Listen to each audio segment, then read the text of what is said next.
For the artists, for the passionate. Welcome to the Adventures Elsewhere podcast.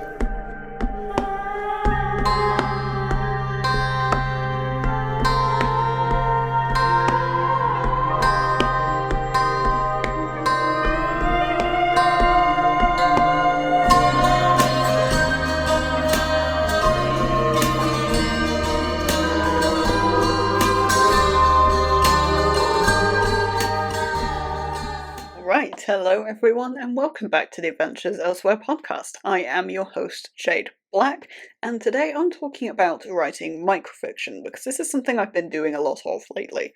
Because this is a craft-based episode, I want to say first and foremost, this is me talking about my craft, my process, what works for me. This is not writing advice, that's not what I'm here to do.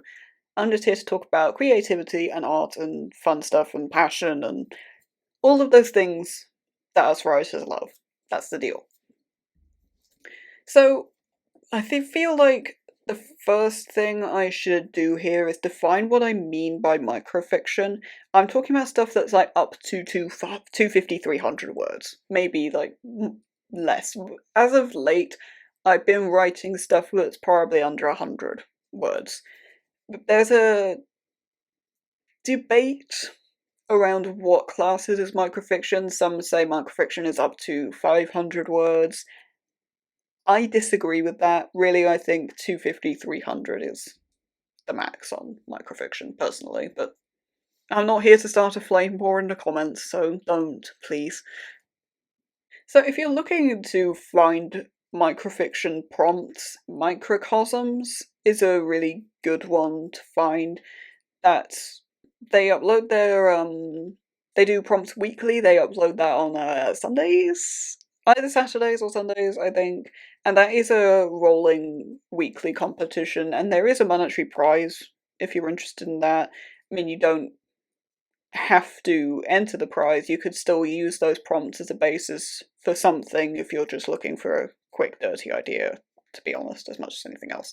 And microfiction contests is something I've thought about hosting as a future venture at some point.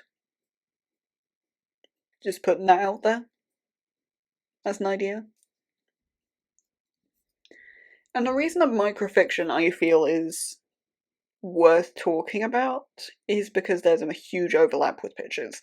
If you can write a really tight micro, you can write a really tight pitch. There's a lot of overlap in terms of things you need to include to make a really, really good micro. A lot of those things are the same as making a really, really good pitch. And Twitter is a really good tool for microfiction and pitch writing as well, because, I mean, you have a very hard character limit. And Blue Sky has the same thing, though the character limit is slightly longer. Where, you know, if you want to tell this entire story in this amount of space, well, you're going to have to find ways to shorten words or cut words or sentences and replace them with individual, you know, foreshadowing type words to make it fit. You have to be able to do that. And, you know, if you've got a little counter in a corner that starts going yellow and then red, that's going to make you do it.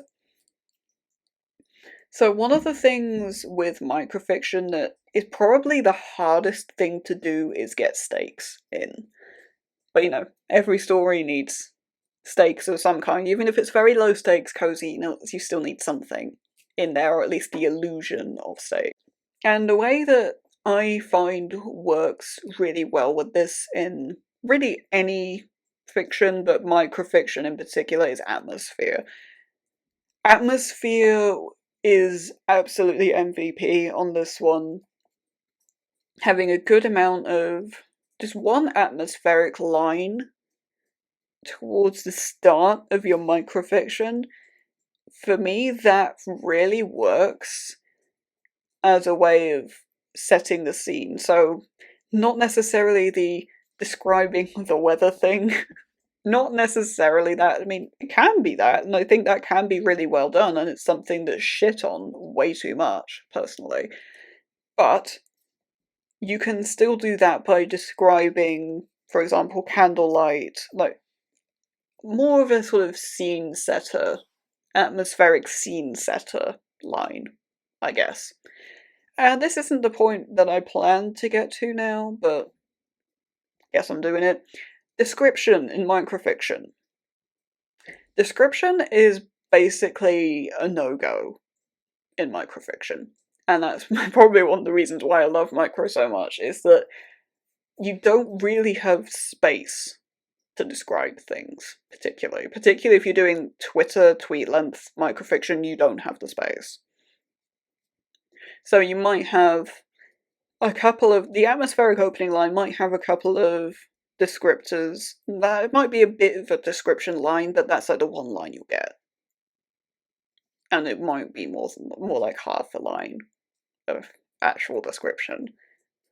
That suits me just fine. I don't want to write descriptions, I don't like it.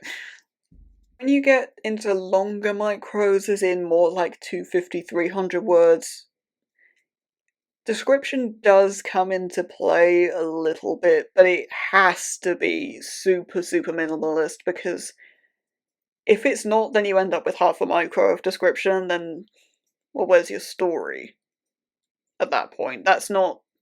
The point of microfiction is to tell a very short, snappy story, but a complete story, or at least a story with a really good cliffhanger on it. And if you're just filling up with description, then honestly you can just cut all that, make a shorter micro, and it'll be better. I think the words used in description in micro are extra important. It's not just saying...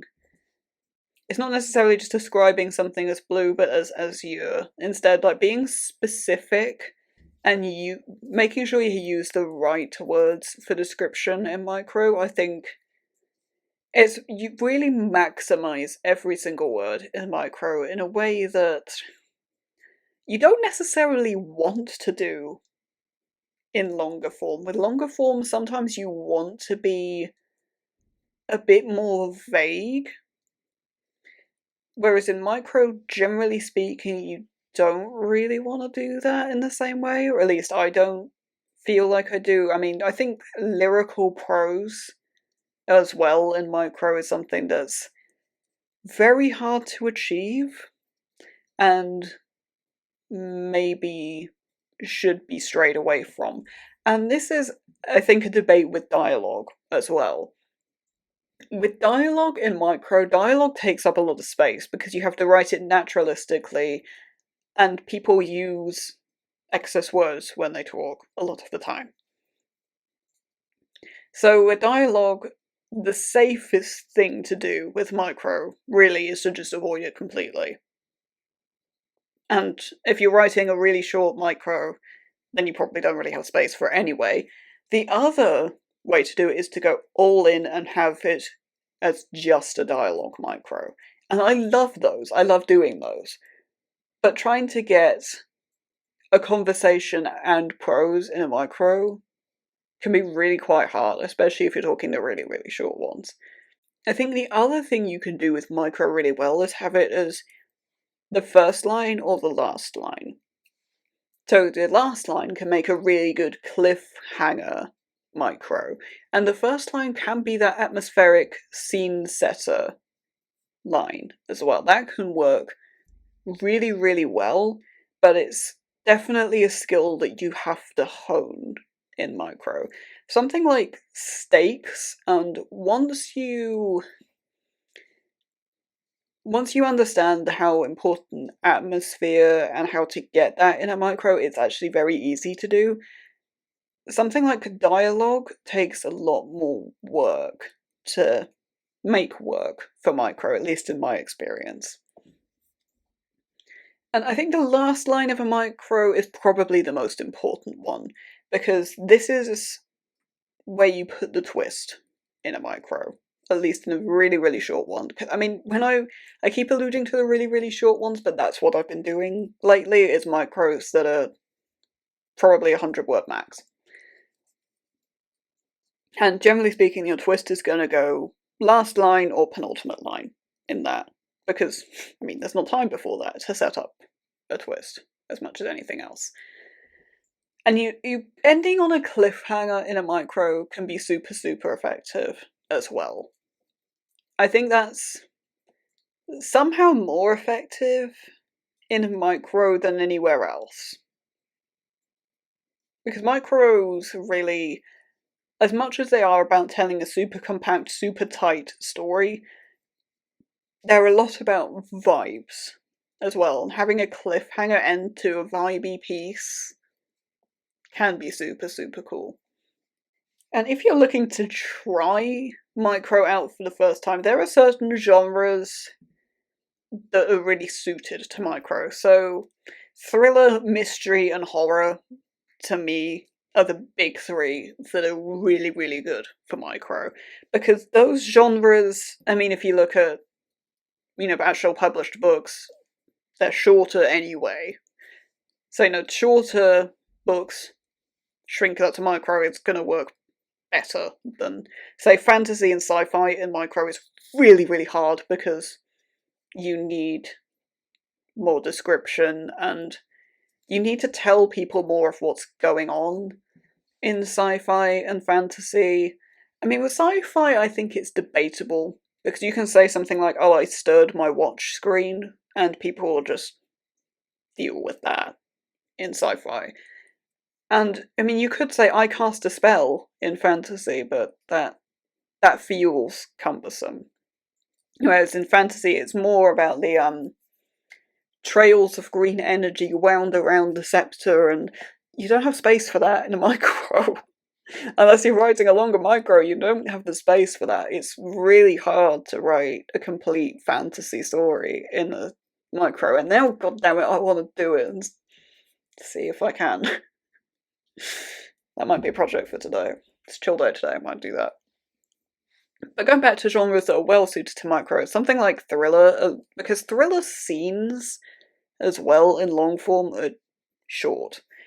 When people, there's something I really noticed on in the writing communities, people talk about, oh yeah, I wrote this scene that was only 6 pages, and I'm saying like, your scenes are 6 pages? What are you talking about? Like, my scenes are not even 1 page sometimes, not even close. What are you talking about? And then at that point, that's pretty much a micro anyway. Depending on exactly how short it is, that can easily just be a standalone micro. Like, thriller does sometimes feel like putting together a string of flash and micros. And I think that's sometimes how my first drafts feel a little bit, and a lot of that is ironed out in edits because that's not what a novel is, but I really do enjoy that. It's probably why I enjoy writing thriller so much, but because thriller is so naturally bare bones, there's such a stylistic lack of description to build that tension and the unknown element, and atmospheric stakes are a real thing in thriller, and probably a lack of dialogue because people are shitting themselves as much as anything. All of that really tailors to micro, and noir is the same. I mean, there's a bit more atmospheric stake work and a bit more lyrical prose in noir from my experience. Maybe a bit more description, but it still tailors pretty well because you can write a noir without lots of description very easily. Something like mystery as well, a lot of the atmosphere and lack of description in mystery is, again, sort of kind of key. There's probably more dialogue in mystery, so you could do more with dialogue micros, but again, really well suited. Horror goes one of two ways with descriptions. So, slightly less suited because there's probably on average more description in horror than the other genres I've outlined thus far.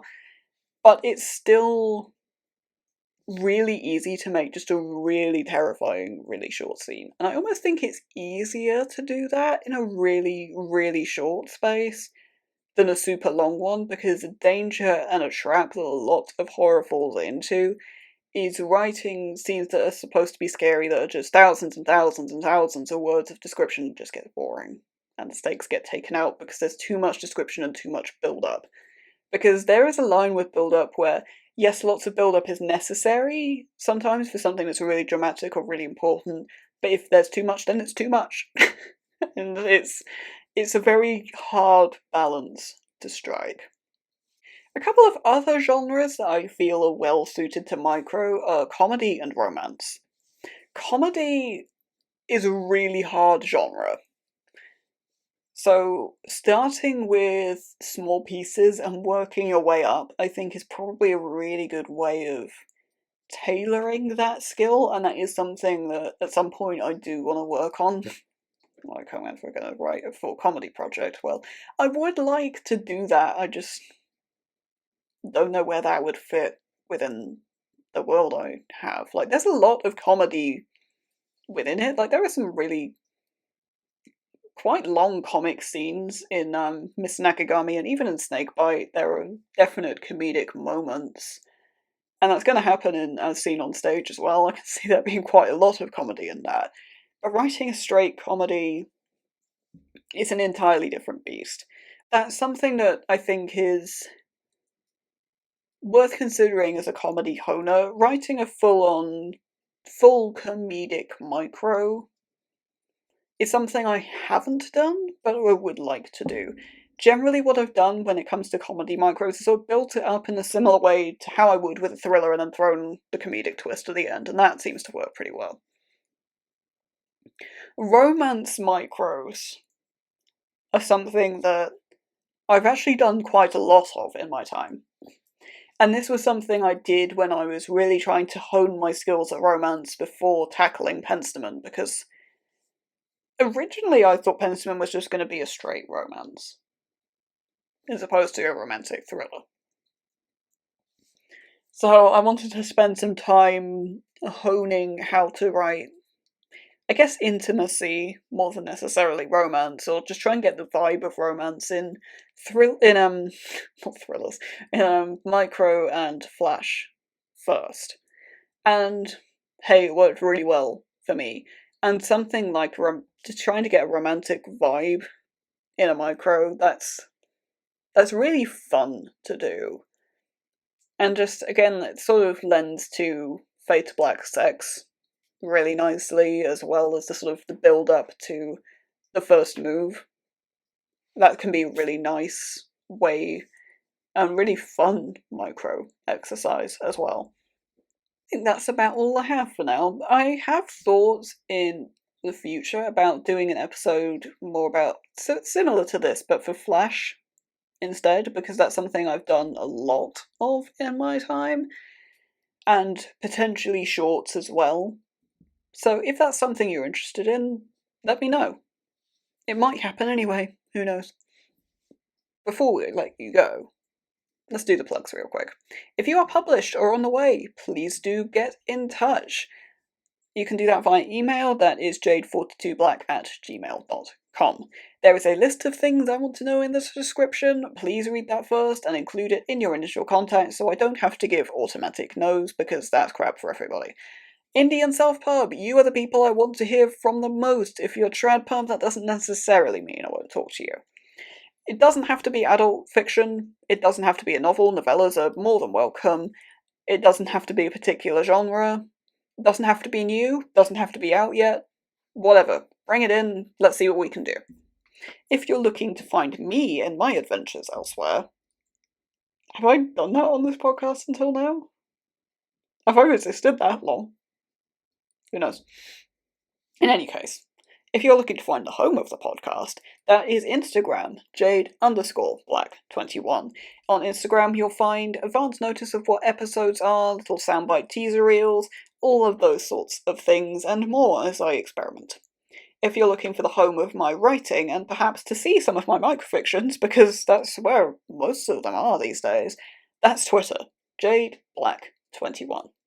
But for now, you have a wonderful rest of your day. Thank you for listening. If you've enjoyed this episode, please consider subscribing so you don't miss future content. Copyright Jade Black 2023.